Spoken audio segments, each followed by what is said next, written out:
कैसे हैं आप सभी। साला हमारा बचपन तो यही कंफर्म करने में गुजर गया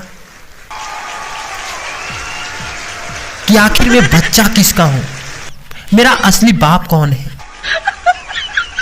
एक्चुअली जब मैं 5 साल का था तभी मेरे पापा मेरी पढ़ाई के लिए स्कूल में भर्ती कराने लेकर चले गए।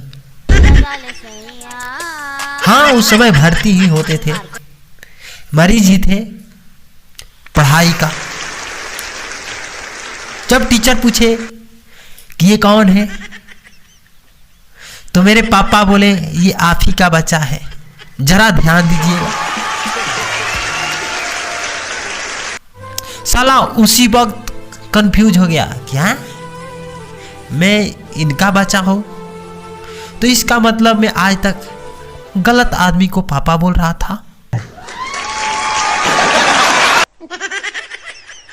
इतना ही नहीं, एक दिन मैं स्कूल के लिए सुबह में रेडी हो रहा था, तभी दूध वाला दूध लेकर आया और मैं ही दौड़कर दूध लेने के लिए चला गया।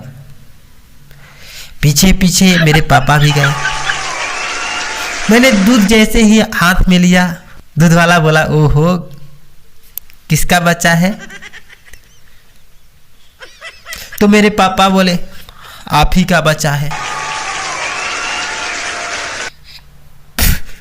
साला फिर मैं कंफ्यूज हो गया, एक और बाप मिल गए। इसका मतलब अब 3 आदमी को झेलना पड़ेगा,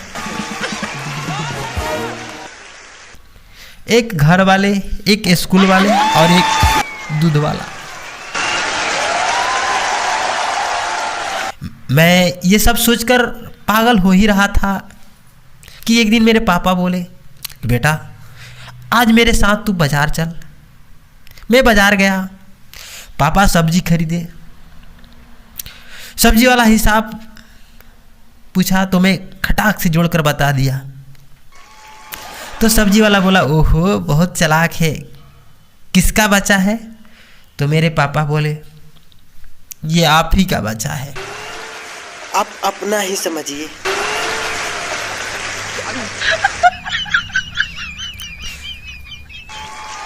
साला फिर मैं कंफ्यूज हो गया कि आखिर कितने बाप है यार मेरे।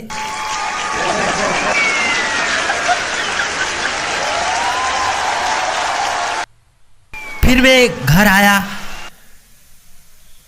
बैठा था यही सोच सोच कर पागल हो रहा था। फिर मेरे पापा बोले कि बेटा पढ़ाई कर ले। मैं बोला मैं पढ़ाई नहीं करूंगा। तो मेरे पापा बोले मैं भी देखता हूं आज तू पढ़ाई कैसे नहीं करता है। तो मैं बोला कि आप होते कौन हैं? मुझे देखने वाले। तो मेरे पापा बोले कि मैं तेरा बाप हूं।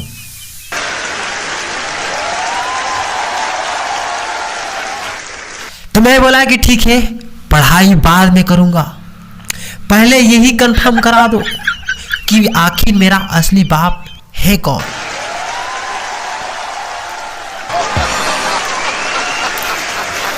पता है जब मैं पढ़ने गया तो मेरी पढ़ाई हिंदी से शुरू हुई। टीचर मुझे हिंदी पढ़ना सिखाए और बोले कि हिंदी में ये जो बिंदु है उसके बिना हिंदी अधूरा है, जैसे बिल्ली के बिना कोई औरत अधूरा लगती है। पढ़कर आया अब और अपने चाची से पूछा, चाची ये आपके माथे पे क्या है? तो मेरी चाची बोली, बेटा ये तुम्हारे चाचा जी हैं। फिर मैं अपने भाभी से पूछा, भाभी जी ये आपके माथे पे क्या है? तो मेरी भाभी बोली ये आपके भैया है। मैं तो बिल्कुल कंफ्यूज हो गया यार और फ्रेश होने के लिए कल पे चला गया। हाँ, हमारे यहाँ चापाकल होता है। कल पे चला गया, फिर देखा कि चाचा जी भैया जी, न जाने कितने चाचा जी भैया जी कल के हैंडल पे, कल के हेड पे, कल के पाइप में चिपके हुए हैं। ये देख के मुझे बहुत बुरा लगा यार। चलो मान लेते हैं कोई बात नहीं है। फिर मैं सुबह में बाथरूम गया। जैसे ही बाथरूम का दरवाज़ा खोला, नीचे देखा कि बहुत सारे भैया जी चाचा जी कपबोर्ड में चिपके हैं यार। यह देखकर मुझे बहुत बुरा लगा, बहुत। दोस्तों, आप सभी से एक दिल का बात बता रहा हूं कि बचपन में बहुत सारे लोग मेरे इज्जत से खेले हैं। हाँ यार, जब मैं बचपन में नंगा रहता था तो मेरे घर वाले बोलते थे, बेटा ये तेरा इज्जत है, इसे ढक कर रखना चाहिए तुम्हें। मैं उसका बहुत ख्याल रखता था, लेकिन जैसे ही बाहर जाता था तो मेरे बगल के भैया, अंकल, आंटी, भाभी सारे लोग हाथ डालकर बोलते थे, बेटा ये क्या है, लुलु लुलु लुलु, बेटा ये क्या है, लुलु लुलु। बहुत बुरा लगता था यार। वो लोग एक बार नहीं, दो बार नहीं, 1000 बार मेरे इज्जत से खेले। और मैं भी मासूम था यार, कुछ बोल नहीं पाता था।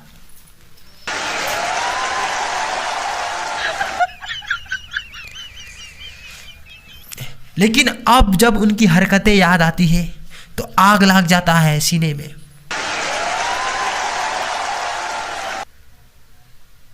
और शर्म भी लगती है यार उनके सामने रहकर जीने में। एक बात बता दूं कि हम लोगों का बचपन तो बहुत मासूमियत में गुजरा है यार। हाँ, हम लोग इतने मासूम थे कि हम लोगों को पता था कि किस करने से बच्चा पैदा होता है।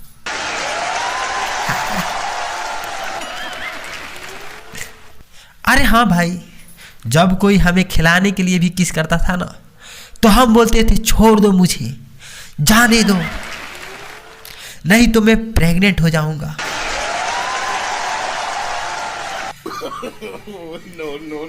साला खाना खा लेने के बाद भी जब पेट निकलता था तो डर लगने लगता था कि कहीं मैं प्रेग्नेंट तो नहीं हो गया, कहीं मेरे पेट में बच्चा तो नहीं पल रहा है।